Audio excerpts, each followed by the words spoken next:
Hey, what's up, YouTube? Welcome back to the channel again, guys. I'm Carlos. I'm Sharifa. And this is Destination Dream Home.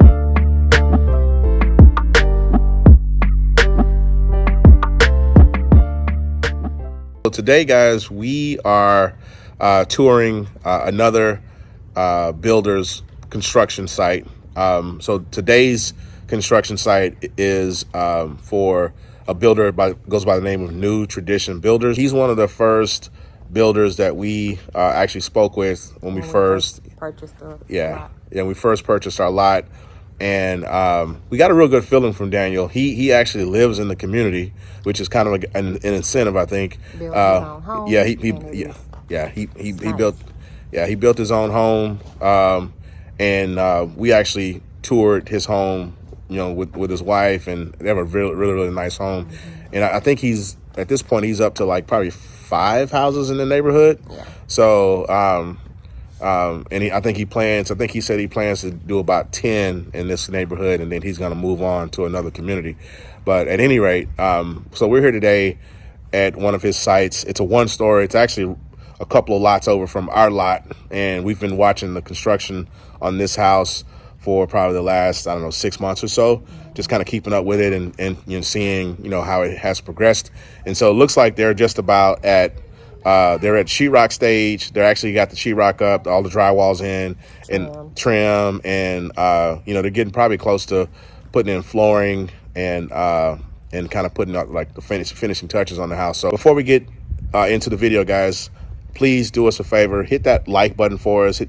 Also, guys, if you're new to the channel, please consider subscribing to the channel. If you do subscribe, also be sure to tap that notification bell next to the subscribe button so you're in the loop on all the latest videos as soon as we drop those videos. If you want to get in contact with Daniel, you can reach him at 281-734-7522, or you can reach him on his website at newtraditionbuilderstx.com. This here, guys, is their front elevation. You can see they've got a combination of stucco right here, and then it transitions over to the board and batten, which is pretty popular in these farmhouse designs. You don't see stucco as often, but you definitely see the board and batten. Typically, where the stucco is, you'll probably see more like brick, or you'll see like your traditional a horizontal like hardy plank siding, fiber cement siding. But this is pretty nice. And actually, now that I think of it, I think they're actually, I see the pieces here that they had delivered. These look like pieces of some type of stone. So I'm thinking they may actually be doing stone on the bottom, and then maybe they'll do stucco up top. So yeah, so you'll notice the stones there. I'm thinking that's probably what they're going to do. They're going to probably do stone on the bottom, about 3 to 4 feet up, and then they'll do maybe stucco above that level, and then of course the board and batten siding as well. So yeah, pretty cool stuff. All right, so as you enter in, of course you see that they have double doors. Double doors is a really nice touch. I personally like the pivot door, but I love the double door is a nice touch. This is their family room, of course. They have the fireplace, and it looks as though they're going to have some built-in shelves. We probably should point out a couple things about Daniel's construction practices, right? And one in particular that I like, that I see, you'll notice that the trim is made out of wood. This is real wood trim, right? And not MDF. Yeah, MDF is a cheaper material. I mean, when it's painted, it all looks the same. You can't tell the difference. But MDF is known to swell if it ever gets wet.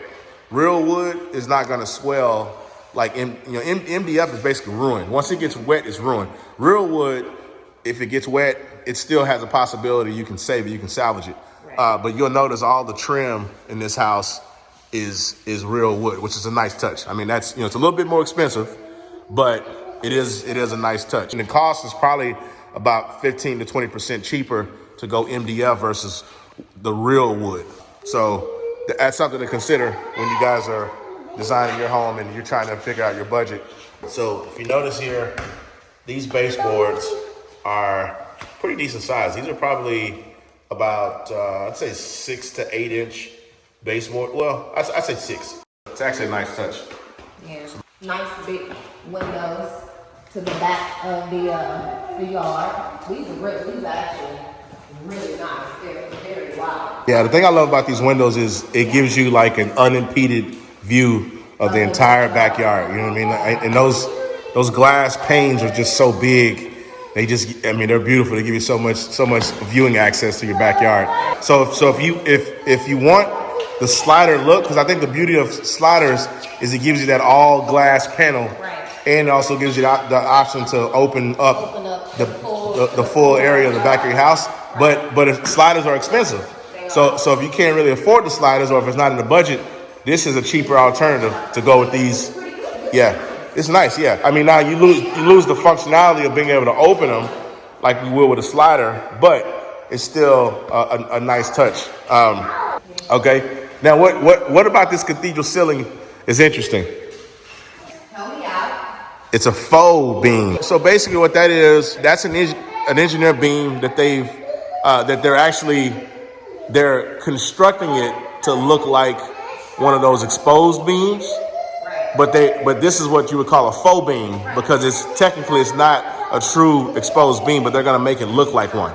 Yeah. So they're putting like a cladding around it to make it look like it's like this huge beam, that's exposed beam that's running through the ceiling. Right. So now that we're out of the living area, this is the kitchen. So hood, stove, island, sink, cabinets, window view of the front yard, and then here is the breakfast area. Yeah, breakfast area. Let's step outside real quick on the patio. The tongue and groove ceiling. So here outside they have the tongue and groove on the patio. Yeah, that's real nice. That tongue and groove wood. Yep. So this house also, you probably want to make note of the exterior on this house. What is that right there? The exterior finish. Oh, this is board and batten. Yeah, what is it called? Board and batten. Okay, so what is board and batten? Board and batten is another option for siding. Right. You have siding, you have board and batten. So you have horizontal. You have horizontal, and then you also have vertical. Right, and so the board and batting is it's real common in the farmhouses. Modern farmhouses. Yeah, real popular in modern farmhouses, and it's a little bit less expensive than like traditional exterior finishes like brick or stucco and things of that nature. Now this house here, we'll step out here a little bit. You can see they're doing pretty much their whole entire house board and batten. Yeah, the majority of the house is board and batten. We're gonna enter in back through the breakfast area. Alright, so walking through the game room, Charlie, what is this? This was a like little attic. It's like a spacious. Right. So what this is, for those of you listening or watching, this is unfinished attic space. So the owner, what they did essentially was they had space that was above a couple of the rooms, the garage and one of the rooms, and they didn't want to waste the space. So what they did was they created a room above it so that they can either use it for storage later, for attic storage, or if they wanted to, they can come back and finish it out. They can bring in sheetrock, they can put flooring in, and they can actually make this like another bedroom if they wanted to. That's why they refer to it as unfinished attic space, because it's in the attic technically, and it's unfinished. But if that gives the homeowner the option to come back later and finish it out if they want to. This will be a nice craft room. Yeah, exactly. It'd be perfect as a craft room. Yep. Or you could just keep it unfinished and just use it as a nice storage room for all kinds of stuff, Christmas decorations and all kinds of stuff you don't use year round. Or it could be like a secret hideout space. Yeah, definitely. Or a playroom. Yeah. Playroom. Yeah, and see, it's got a window, which is nice.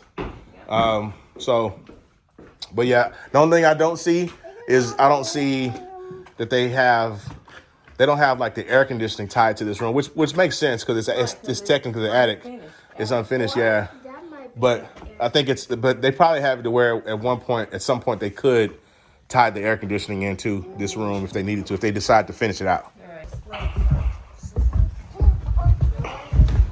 So, coming out of the unfinished attic space, Charlie, what's next? What do we have in here? So, there's a bedroom here. bedroom. This looks like a nice little bedroom. So something also to note in this room, the ceiling height. The ceiling height. So This is what, 10? this is 10. Yeah, this is 10 because these doors are 8 feet, and that's about it's about 2 feet. That's about 2 feet above the door. So yeah, that's 10 feet. And this is what kind of door is this right here? This is a pocket door. Pocket door. Yep, pocket door. Those are a nice touch. By the way, it's a good segue to talk about doors. Okay, so what do you notice about these doors in this house that we've seen so far? This is a hollow door. Knock on it. No, knock on it.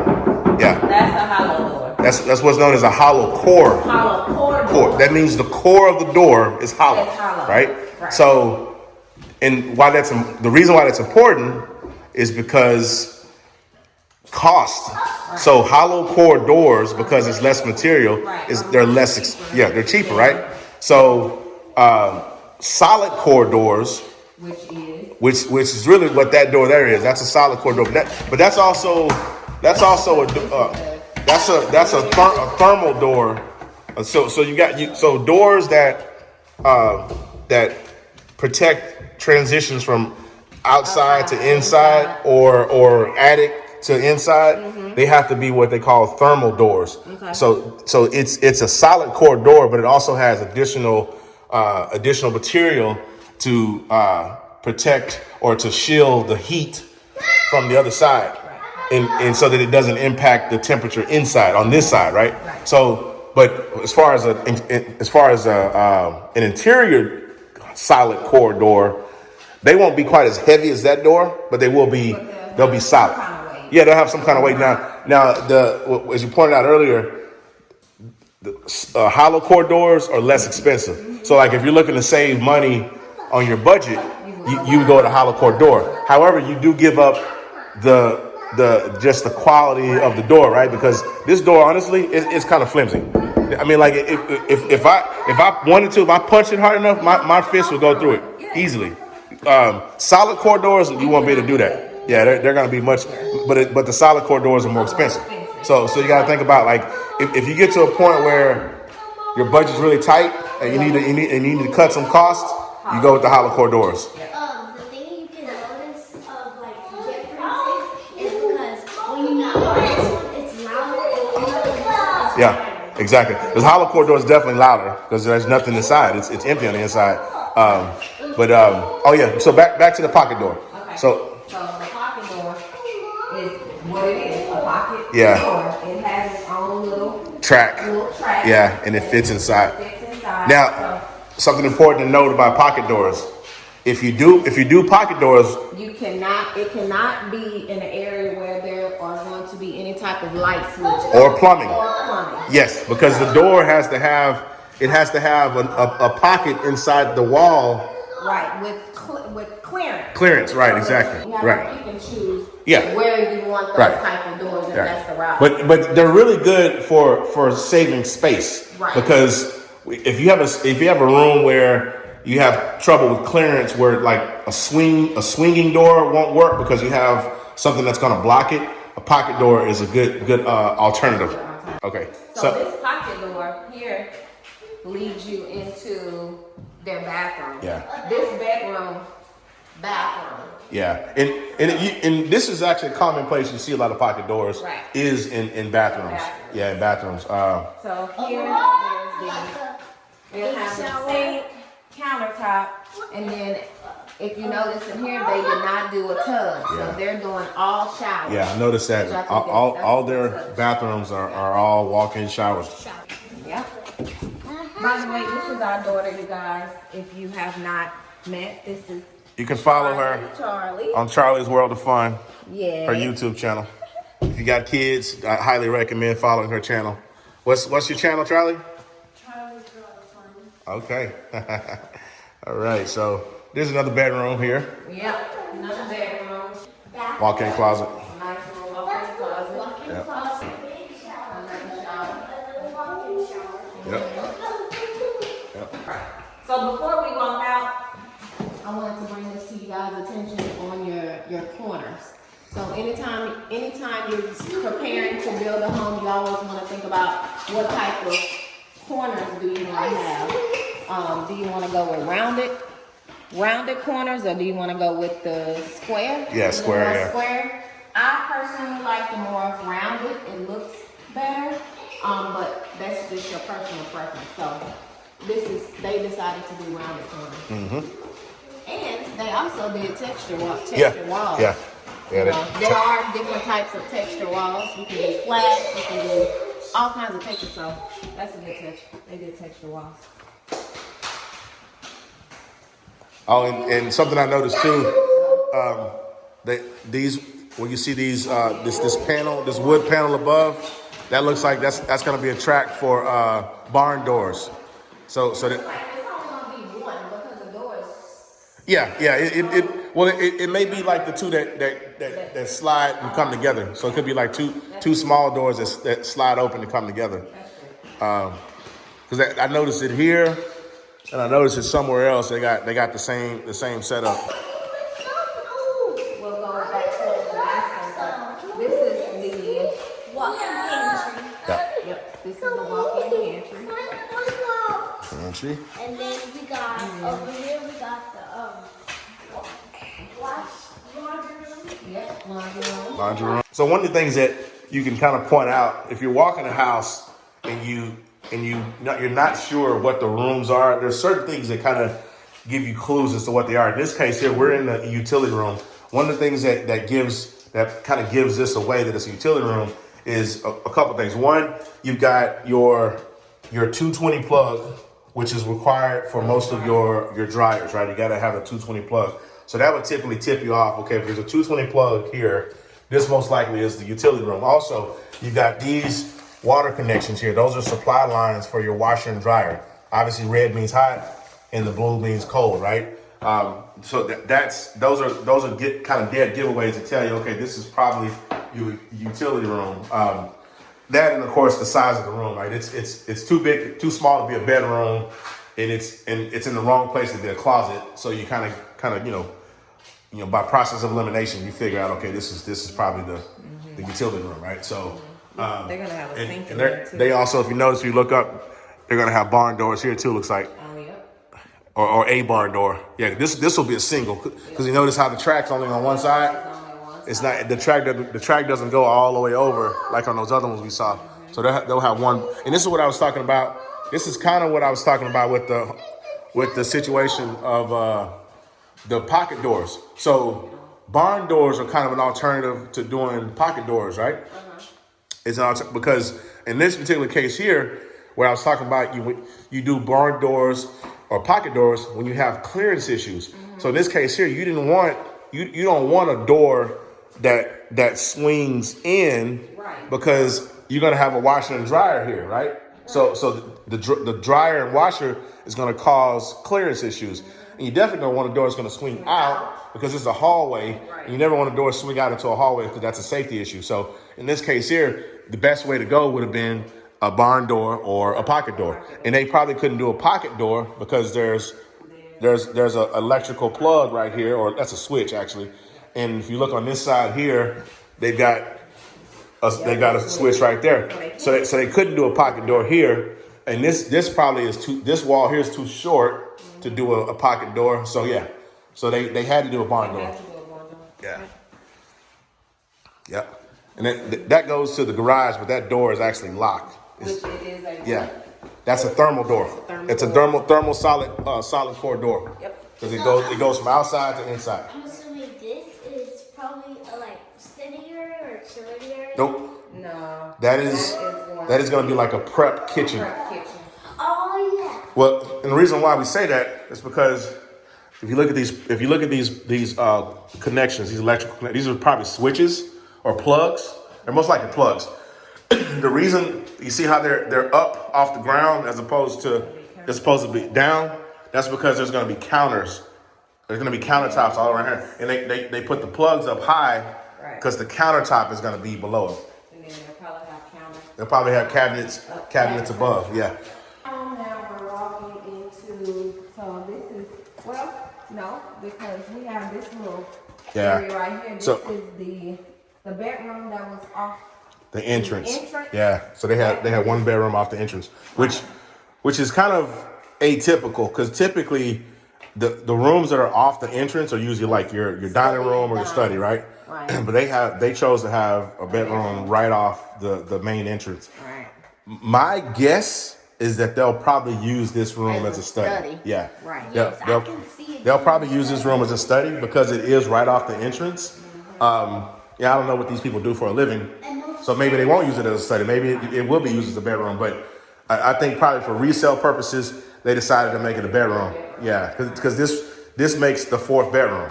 Because you got two on the other side over there. This is four if you count the master as number one. Right. But they also did cathedral ceilings in here. And it looks like they may not do a faux.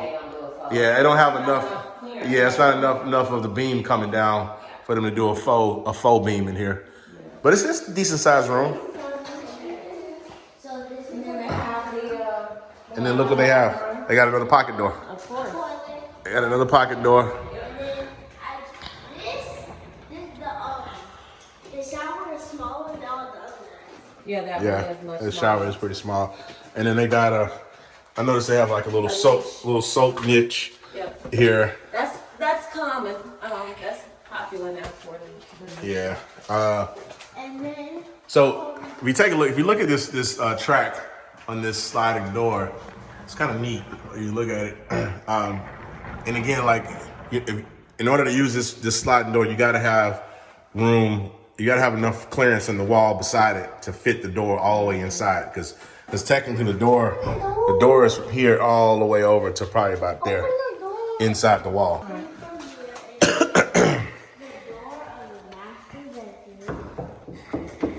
Let's talk about ceiling treatments. What type of ceiling treatment is this in this? This is a pop-up. Pop-up, that's right. This is single pop-up. Single pop-up, Yeah. Right. A double will be an additional. Right. An additional. And that looks like about a foot. So this is probably a 10 to 11 pop-up. 10 to 11. Yeah, because the plate height in here is 10 feet, and then the pop-up went up to 11 feet. So. It's a nice touch. We actually have a pop-up like this in our master bedroom now. It's a nice touch. It gives the room a little bit more volume and height. Yeah. And they're doing the single barn door. Yep. Single barn door going into your master bathroom. Yep. So you enter into the master. They have the tub and that we have our bathroom. Toilet. Yep. toilet area. Now it looks like they did like a little mini vault. Yeah, a little mini vault. Yeah. It's different. A little mini vaulted ceiling. So this right here, what's this gonna be? His and her. Sinks. His and her sink. Countertop sinks, yeah. Yep. Vanity, whatever. This is the lighting. Yep. Mirror. I saw they have mirrors all the way across there. I like the windows above. Have the little windows and little That's cool because it gives you some natural light in here too. Right. They have a nice walk-in shower. And then they have a humongous closet. Yeah, this is they got a high level window there for a little natural light. All right, so okay, guys. So we toured the house. We walked around. We tried to point out some of the key elements of the house that we thought were important to really kind of get a feel for Daniel's construction practices and how he puts together a home. Overall, the home seems like a pretty nice, solid home. I mean, this one is a little further along than the last house we looked at because that house was still in the framing stage, and this one was further along. But still, we got a chance to see some good design elements and construction pieces that we felt were pretty positive. This house was probably about 30. About 31, Yeah, about 3,200 square feet. It's a one story. But overall, pretty nice house. What, on a scale of 1 to 10, what do you think about this house? I would give it probably an 8. An 8. What about you, Charlie? 7, 8. I think I'm gonna go with 8. Okay. Yeah. Okay. Yeah, I would say 8. I think it's a pretty quality built home. Yeah. Again, Daniel is the builder. He's the owner of the company, New Tradition Builders, and good guy. I think he builds a pretty quality product, and he's definitely on our list of builders that we're going to choose and review and consider. So, but guys, this video has been long enough. We've showed you the house. We've walked around and pointed out everything we can think of.